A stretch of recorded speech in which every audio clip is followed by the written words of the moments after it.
18. The Battle of the Conclave.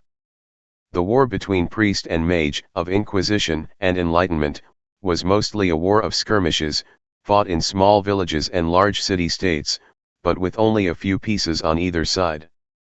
The Battle of the Conclave, however, was the exception to this rule. For many it has been cited as the greatest victory of the Church. Other texts says that this was the beginning of the end of Church power. Interestingly enough, both sides of the issue mention a figure named Jodah as being the key to the battle. Arkal, Argivian scholar. It has to be the Church of Tal behind this. They even painted their siege machines white, cursed Mersal from the battlements. Before them, on the rolling northern hillside of the citadel, was an army where none should have been. Ith and Mersal had cowed the local tribes and towns years ago, and they should have stayed cowed. Unless something came along and stirred things up. Something undoubtedly had. There were at least 1,000 troop slingers, pikemen, shield-bearers, and swordsmen, gathered on the plain. No cavalry, but they had somehow hauled up 5 huge ballistae, which they now used to pepper the towers. One ballista was equipped with incendiaries, and already one of the stables was on fire. Some of the servants were even now organizing a bucket brigade. Something had stirred them up, thought Mersal. Something like the Church.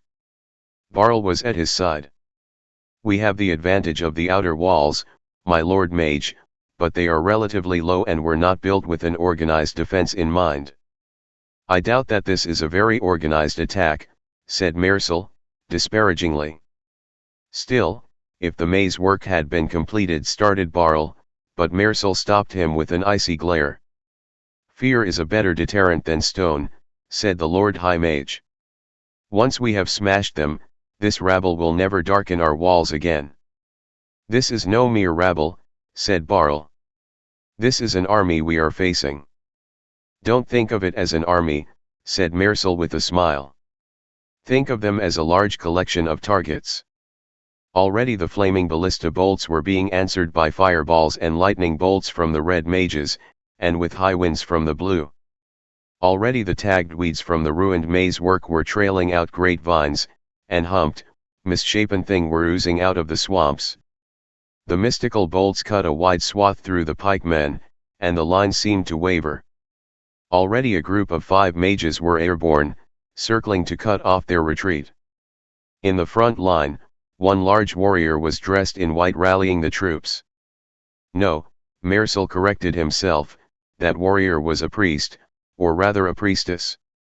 She seemed to glow with her own radiance in the dying light of the sun. As he watched, a flaming bolt arched from the citadel's ramparts and caught her directly in the side. She did not wince or stagger from the attack but continued to bellow orders. That was the first surprise. There were those among them with magical protection, and they might have the power as well. Mersal frowned. The second surprise was the presence of archers. A line of shield-bearers dropped their protective screen to reveal bowmen behind them, and as the flying mages neared, they let off a thick arrowed volley. 3 wizards of the 5 dropped from the sky, and the surviving pair beat a hasty retreat back to the citadel. A cry went up from the besiegers. Mersal's frown deepened.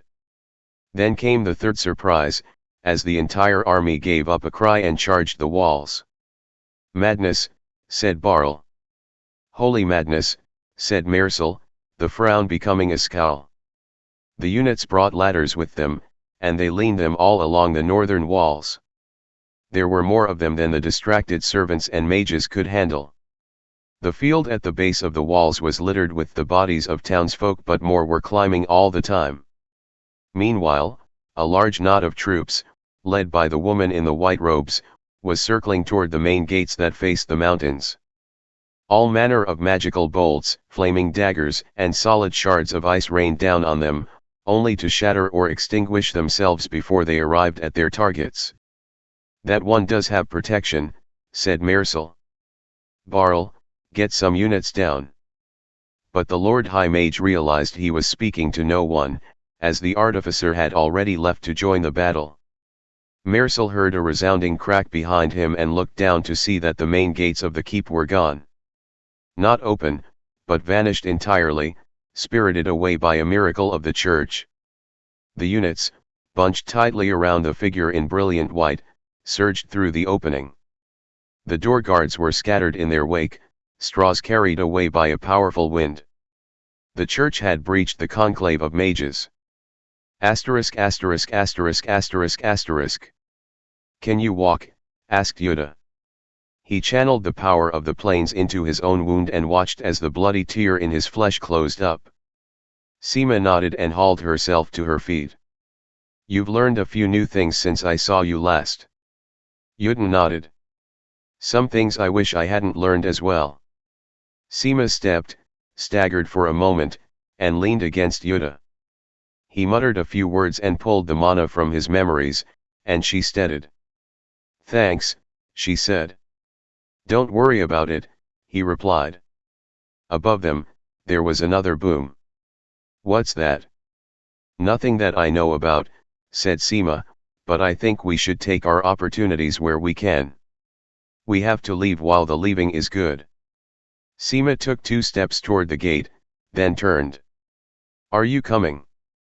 Jodah looked at her for a moment, then shook his head. I was before. I can't now. There's something I have to do. You have to save yourself, said Seema. These are not nice people here. Exactly, responded Jodah. There's a prisoner in the basement. I think he's the reason I was brought here. I have to free him. Free him, sputtered Seema.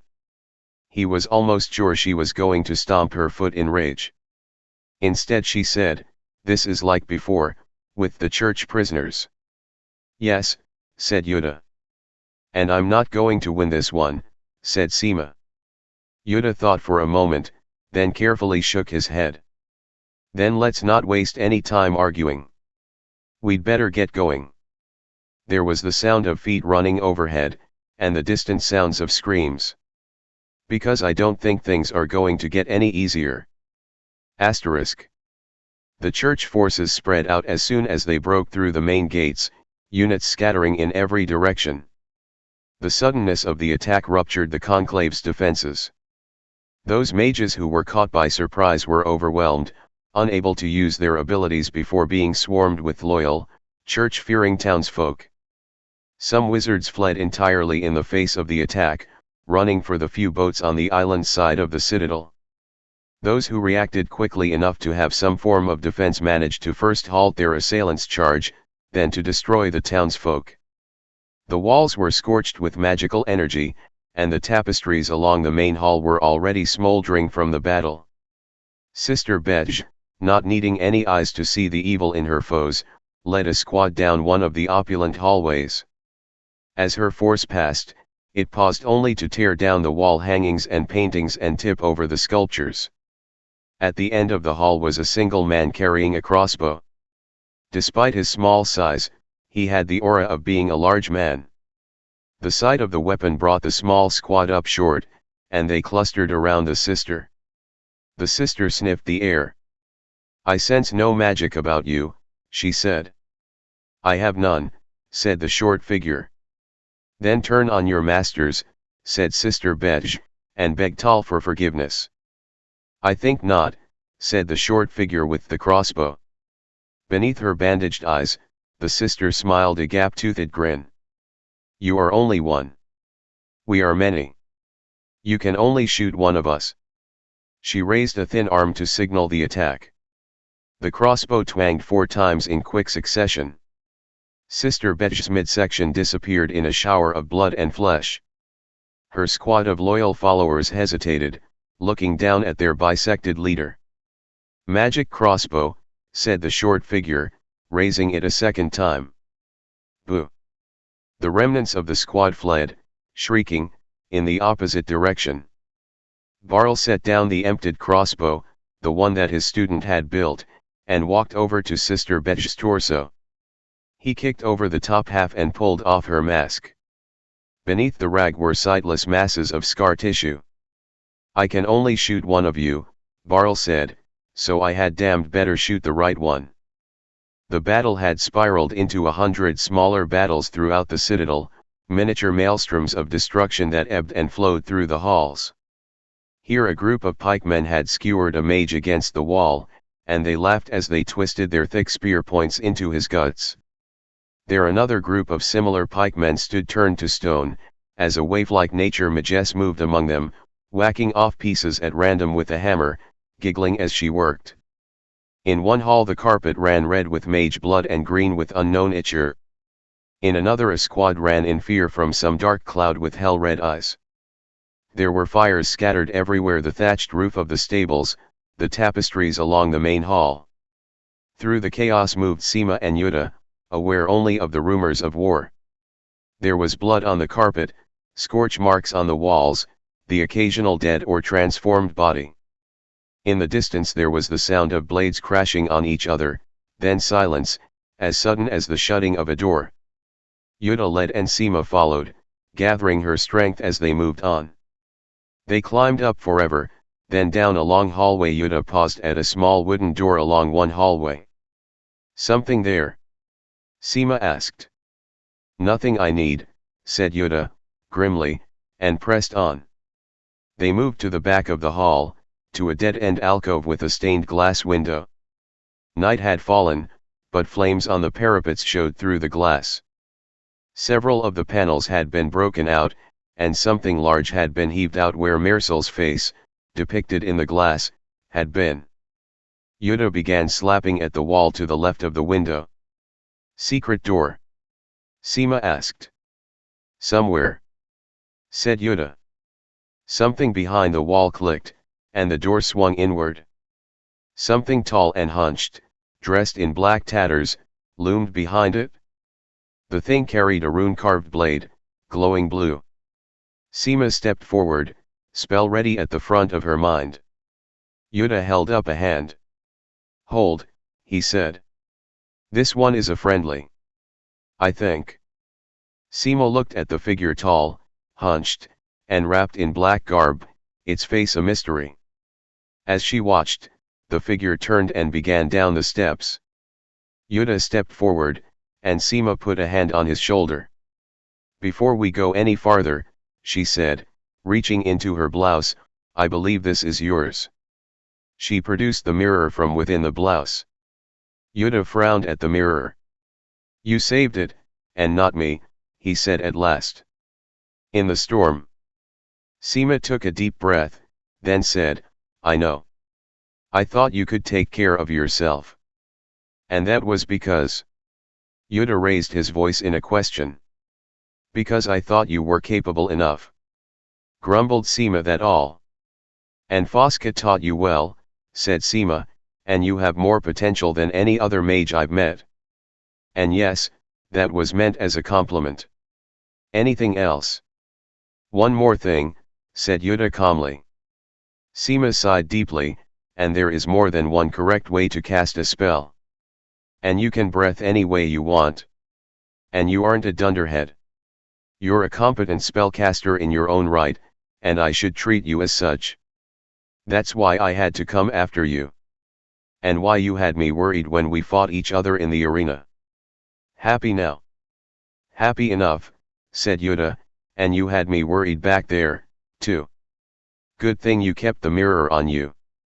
"Good thing for both of us," said Seema. "Now let's go." Jodah clutched the mirror, and they stepped into the darkness of the passageway. Jodah and Seema traveled through the darkness, led by the glowing sword of the rag man. Once they passed an area that reeked with a salty rang and another where the floor vibrated. After a few minutes Seema could no longer determine how far they had descended or how far they were from their goal. Then she heard the screaming. Loud inhuman shrieks that seemed to rise and fall with the same rhythm as the machines. They stepped through a doorway and onto the edge of a pit. Suspended over the pit was a glowing cage. Within it, the emaciated form of a man screamed and pitched itself from one side to another. The very bars of the cage glowed with an inhuman brilliance, which traveled up the chains that held the cage and disappeared in the darkness. The figure screamed and threw himself against the bars. They flashed as he struck them, and he bounced away, only for the bars to flash again where he struck on the other side of the cage. The sounds that the figure made were inhuman, no more than a keening as the bars lit up around him. The rag man stepped to one side. "That's what you want to free," said Seema. Yodah nodded. "He doesn't seem to be too." Seema searched for the right word, "stable," at the moment. "He said that Mersal has been draining his power over the years," said Yodah. "Perhaps with the battle above, that drain has increased." "Perhaps," said Seema. "I don't think it's a good time to let him out." "I don't know of a better time," said Yodah. He sat down near the edge of the pit. "How?" said Seema. "Same way we broke you out of your chains," said Yodah. "By passing a wedge of infinite thinness between the seams of the bars." "He's bouncing around a lot." "Can you do it?" said Seema. "I have to, I'm afraid," said Yodah. Seema stared into the darkness of the pit. "Then let me help." She stood behind him and pressed her fingertips to his temples. As she did so, she caught a whiff of freshly mown wheat. Yodah could smell the sea now and feel her power join in with his. Slowly, a small glow appeared around the edge of one of the bars. It flickered for a moment, then dimmed, then gained in strength. The rocking of the cage abated as the glowing point became a line and then slowly etched its way around the perimeter of the cage. "It's going to work," muttered Seema. "It's going to work." The figure in the cage screamed and slammed against the side Yodah was working on. Yodah shuddered and was thrown from his perch, knocking Seema back in the process. She lost contact and felt the mana, the memories, drain away as she did so. The figure screamed and slammed into the cage again. Then a third time. It didn't start at Yodah, but the third time the cage fell apart. It disintegrated, its bars falling away like an overturned silverware cabinet. The chains went slack, and the top and bottom collapsed in on themselves. The cage and its contents plummeted into the darkness below. The screaming figure fell with the twisted wreckage. He was lost to view immediately, but his screams diminished only slightly. "No," said Yodah, as the screaming became a distant wail. "I didn't mean it to happen this way."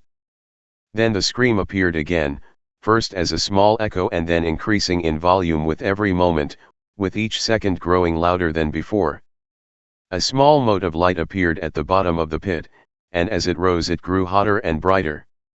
It flashed sunburst white, flame red, crystal green, lightning blue, and a black so intense that it cast shadows in the remaining darkness.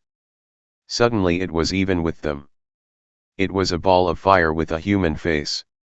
The face of the figure in the cage. It hovered over the abyss, its face twisted in a mad parody of humanity. Seema started to say, "This doesn't. Treacherous mages. Die for your sins," shouted the figure, and a long, almost skeletal arm appeared from the ever-changing ball of magical energy. The rag man moved forward then, lurching from his watchpost and staggering between the pair of mages and the flaming figure. He had his sword raised as if to ward off a blow. Its magical bolt struck the rag man and coursed through his body, lightning dancing and arcing at every joint. The runes-covered sword began to melt under the energies, and the rag man shuddered, then sagged, and finally collapsed to the ground. Seema went to his side, but Yodah only watched as the transformed figure of Ith rose up through the chamber, laughing insanely and shouting threats. The flaming form disappeared as it struck the roof of the chamber, and thunder rolled down toward them, followed by pieces of the ceiling. Most of the debris fell into the central pit, and Yodah didn't wait to hear it strike bottom. Yodah turned and looked at Seema. She was kneeling beside the fallen rag man. Water beaded at the corners of her eyes, and for the first time that Yodah had known her, she seemed confused and unsure of herself. The rag man lay in a twisted pose, and both his legs and one arm had been shaken loose from his body. "He's dead," she said. "He saved our lives, and he's dead." Yodah nodded. "He said something before he died," she added. Jodah looked at her, blinking. The rag man had never spoken before. Finally he managed, "What did he say?" "Save Ith," said Seema, swallowing hard. She shook her head. "Ith killed him," and he said. Her voice died out as she spoke. Jodah grabbed her by the shoulder, and she pulled away from the fallen body with its melted sword. He guided her back to the secret passageway as more of the chamber's roof began to fall around them.